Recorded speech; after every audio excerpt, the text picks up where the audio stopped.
to tell you a story about a hero, because that's how TED Talks start. Anyway, this is a trucker hero story, and this story takes place in Long Beach, California, and our hero's name is Rudy Diaz. Rudy is the CEO of Height Logistics. Height Logistics is a small family-owned company that does port drayage services. Drayage is the movement of goods between ports and warehouses. So Rudy's truckers go back and forth between Rudy's warehouse in Long Beach and the port of Long Beach all day. And the thing to know about Rudy is that Rudy always does what's right. In fact, Rudy even named his company Height Logistics after a high school teacher that inspired him. So I want you to remember Rudy. We're going to come back to him, but I'm going to tell you a little bit more about the ports. So in California, 30,000 trucks enter the ports of California every day. These are Class 8 vehicles, so the largest tractor trailers that you see here, and they are dirty diesel trucks that spew carbon and particulate matter, nitrous oxides, into the communities around the ports as they do their drayage operations. In fact, these trucks cause a real health burden around those port communities, including higher rates of asthma and cancer. And in West Oakland, a Black resident has a life expectancy that is 14 years less than a white resident, just 8 miles away in the Oakland Hills. So the California Air Resources Board recognizes that the way to clean up the air is to transition to zero-emission trucks. So they are going about passing regulation, and they have passed what's called the Advanced Clean Trucks. This says that by 2035, 75% of a manufacturer's sales need to be zero-emission vehicles. So 75% of a manufacturer's sales.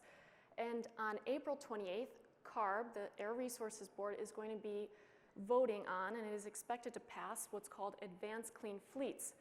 So Advanced Clean Trucks affects the manufacturers, this affects the fleet owners, and says that by 2035, 100% of trucks that enter the ports need to be zero-emission vehicles. And starting January 1st, 2024, no more diesel trucks will be allowed to be added to the port registry. So that's 30,000 trucks over the next decade plus that need to transition. The amazing thing is, as Michelle said, the technology is here today. There are trucks available, and manufacturers are in their first and second generation of these vehicles that can handle the routes that these drayage operators do between 50 and 200 miles a day. But these trucks are expensive, clocking in at around $400,000, which is about 4 times more expensive as a traditional diesel vehicle. And the more challenging part here is that a lot of this burden is on small businesses. So 80% of drayage operations is done by independent owner operators. These are small mom and pop shops. It's not a well-capitalized corporation that can easily finance a solution around this. This is happening to Rudy Diaz and Height Logistics. And so that's where Forum Mobility comes in. My name is Jacqueline Bruns. I'm the Vice President of Finance at Forum Mobility, and we are electrifying heavy-duty goods transportation. So this is Rudy. So when Rudy came to us seeking help to electrify his goods movement in Long Beach, we started to explore. And we went to Rudy's warehouse and found an 800 amp feeder that used to power an old baler, something like crushes large boxes. And with the power from that feeder, we were able to install 3 120 kilowatt fast chargers, and we financed for Rudy 5 battery electric Class 8 vehicles. And so now Rudy is a hero in Long Beach doing zero-emission goods movement even before a mandate tells him that he needs to. But Rudy is unique. Many warehouses, many logistics operators think that they are going to transition their fleet and charge their fleet on site. But what they quickly find is they don't have enough power to charge one truck. Nevertheless, 5, 10, a fleet of vehicles, 30 vehicles strong. What we need to do is bring power to the site. We need to reimagine how we think about how we are going to charge fleets. And so when we think about the fleets of the future, these are going to be multi-acre sites where we bring power, megawatts of power to these sites. And that's exactly what For Mobility is doing. We are building multi-acre sites located around the ports to electrify drayage, where we bring megawatts of power to the site. Our customers will subscribe to our network of sites, and they will pay a fixed monthly fee. So this is Rudy and our CEO, Matt LeDuc, in front of the chargers that we installed and the trucks that we financed for Rudy. In December 2022, we raised a $400 million joint venture with CBRE, and we are using that money to build our first network of sites around the ports of California. And we will expand outside of California as well. Challenges still remain.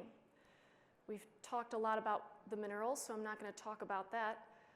What I'm going to talk about is the power. Anyone in electrification is really talking about the power. And if this transition is going to be successful, we need to work with the utilities a lot faster. 30,000 trucks transitioning to zero-emission vehicles, that's 2.5 gigawatts of charging capacity.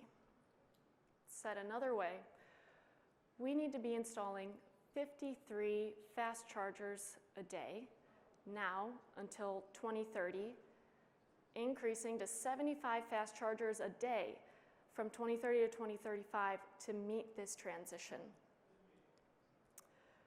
In the short term, the way that we can help meet this transition is we need better visibility and confidence on where power exists on the grid today so that we can go build those depots and take advantage of the power that is available today. In the long term, we need utilities to start upgrading the power along freight corridors so that we start building the depots of tomorrow today. On the vehicle side of things, there are rebates, but rebates are only going to go so far for this extremely expensive asset. And I really liked what Michelle said about transferability. I'd also say, direct pay for the tax credit available for trucks would be really great too.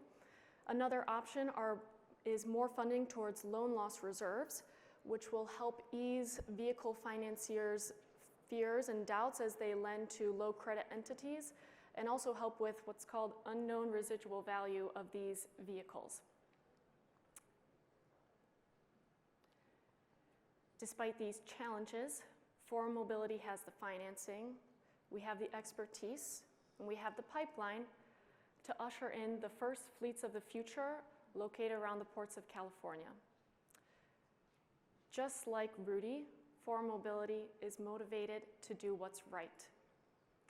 And we are partnering with the drayage operators and the small businesses to deliver them a solution that brings them a soft landing in this transition that is once in a generation, and this transition that is akin to the transition of the horse and buggy to cars.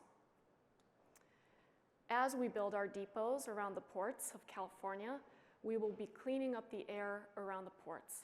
And as we expand outward into other states as well, our large-scale depots where we charge dozens of trucks will be having an immense positive impact on climate change and our environment overall.